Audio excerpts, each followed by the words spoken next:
Hello दोस्तों, welcome to math Guru. NIS deal से related आज 4 केस सुप्रीम कोर्ट में हमें देखने को मिला, जिसमें से सबसे ज़्यादा कन्फ्यूज़न कौशिक दास वाले केस में हो रहा है। पहले मैं एक बात क्लियर कर दूं, कौशिक दास का जो केस था वो खास करके वेस्ट बंगाल एनआईएस डील के अभ्यर्थियों के लिए था और इस केस का हेयरिंग होकर ऑर्डर भी रिजर्व रख लिया गया, यानी फाइनल जो जजमेंट है उसको रिजर्व कर लिया गया है। जो 4 हफ्ते बाद का डेट दिया गया वो ट्रांसफ़र पिटीशन वाले केस में दिया गया, क्योंकि दोनों केस एक दूसरे के साथ टैग था।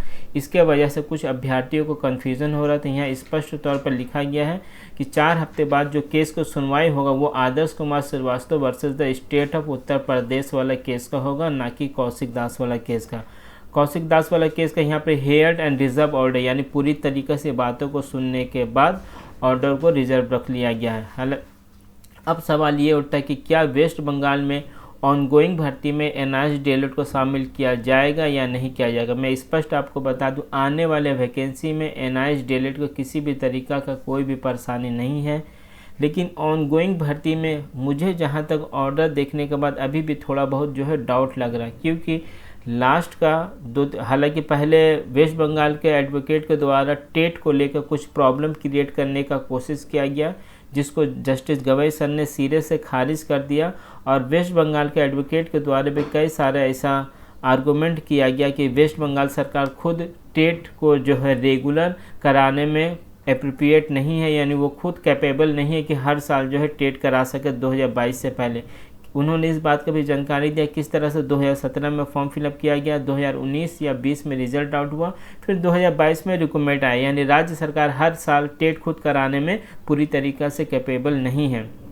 लेकिन अभी भी थोड़ा सा मुझे डाउट ये लग रहा है कि क्या ऑनगोइंग में एनआईएस डीएलएड वालों को शामिल किया जाएगा या नहीं, क्योंकि लास्ट का अगर आज के हेयरिंग का 3 से 4 सेकंड का वीडियो देखिएगा, जब दोनों ही एडवोकेट जाने लगते हैं हेयरिंग के बाद, उस समय जस्टिस गवई सर के द्वारा एक वर्ड बोला जाता है कि आप गुप्ता बोल कर जो एडवोकेट थे हमारे अगेंस्ट में, उनको वो रेफ़र करते हुए बोलते हैं कि आप टेंशन ना लीजिए जस्टिस गवई सर, जो पैनल है उसको डिस्टर्ब नहीं किया जाएगा। यानी 9000 समथिंग जो पैनल में रिक्रूटमेंट ऑलरेडी हो चुका है वेस्ट बंगाल में, उसको किसी भी तरीक़ा से डिस्टर्ब नहीं किया जाएगा। यानी अब अगर एनआईएस डीएलएड को भर्ती प्रक्रिया में शामिल होना 2022 वाला, तो जो रिमेनिंग 2000 पोस्ट है उसमें से ही एनआईएस डीएलएड को भर्ती प्रक्रिया में शामिल होना होगा। लेकिन क्योंकि 2000 plus seat main 2022 regular DElEd वाले का मामला था, उसका भी हेयरिंग ऑलरेडी कंप्लीट हो चुका है, तो अब वेस्ट बंगाल कैंडिडेट को जल्द से जल्द उस यानी सौमेन पाल वर्सेस सबरमानी नाइक, ये वाला केस मैं शायद स्क्रीन पर लगाया हूँ, इस केस में जो है सौमेन पाल पर वर्सेस द सबरानी नाइक, इस केस में जल्द से जल्द आज का ऑर्डर को सबमिशन देना होगा, जहां तक मुझे समझ में आया।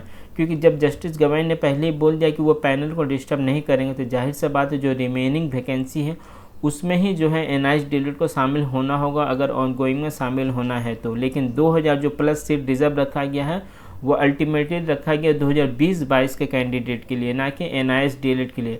और ये वाला सौमेन पाल वाला केस का भी ऑलरेडी जो है रिजर्व रख लिया गया है ऑर्डर का। रिजर्व मतलब 48 घंटे का समय दिया गया था सभी पक्षों को अपने अगर कोई सबमिशन देना है तो वो देख सकते हैं, जिसमें एनआईएस डीएलएड को भी कंसीडर किया था। तो अब जल्द से जल्द जैसे ही ऑर्डर कॉपी आएगा, जहां तक मेरी समझ है, जल्द से जल्द एक बार फिर से एनआईएस डीएलएड अभ्यर्थियों को इस मामले में उस सबमिशन को देना होगा, ताकि उनका जो सीट है उसको रिजर्व रखा जा सके।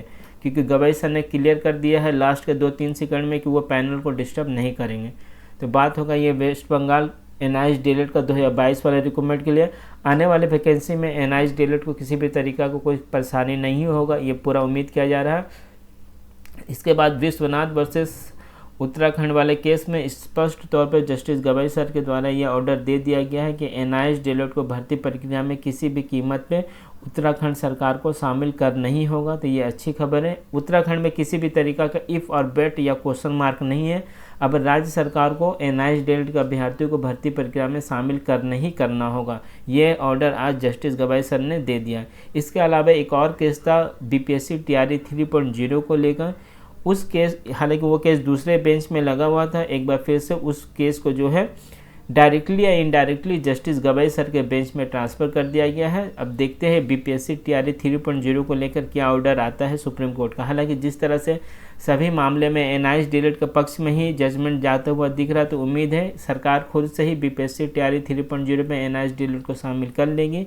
अगर नहीं भी करते तो एक बार फिर से बीपीएससी टीआरई 3.0 वाला जो कि आपका आशुतोष कुमार के नाम पे जो केस रजिस्टर है वो केस एप्रोप्रिएट बेंच पे भेज दिया गया, क्योंकि एक बार फिर से जस्टिस मिश्रा वाले बेंच में ये केस आज हेयरिंग हुआ है, तो उसको एप्रोप्रिएट बेंच में भेजने का ऑर्डर पास कर दिया गया। तो जाहिर सा बात है वो फिर से एक बार जस्टिस गवाई सर के ही बेंच में लिस्टेड होगा। मैं एक बार फिर से क्लियर कर दूँ, वेस्ट बंगाल में भी एनआईएस डीएलएड वैलिड हो चुका है, लेकिन मुझे हालांकि ऑर्डर कॉपी आने के बाद पूरी तरीक़ा से समझ आएगा कि आखिर क्या जजमेंट लिखा गया, लेकिन लास्ट का 3-4 सेकंड का वीडियो देखने के बाद यह समझ में आ रहा है कि पैनल को डिस्टर्ब नहीं किया जाएगा। यानी 9000 प्लस वाले जो पैनल ऑलरेडी पब्लिश हो चुका है, जिसमें ऑलरेडी रेगुलर वाले सर्विस कर रहे, उसको डिस्टर्ब नहीं किया जाएगा। 2000 अगर एनआईएस को भर्ती प्रक्रिया में शामिल करना है तो जाहिर सा बात है जो 2000 प्लस वैकेंसी उसमें ही शामिल करना होगा, लेकिन वो जो वैकेंसी है वो 2022 के लिए रिजर्व रखा गया था, जिसका ऑर्डर और हेयरिंग ऑलरेडी कंप्लीट हो चुका है।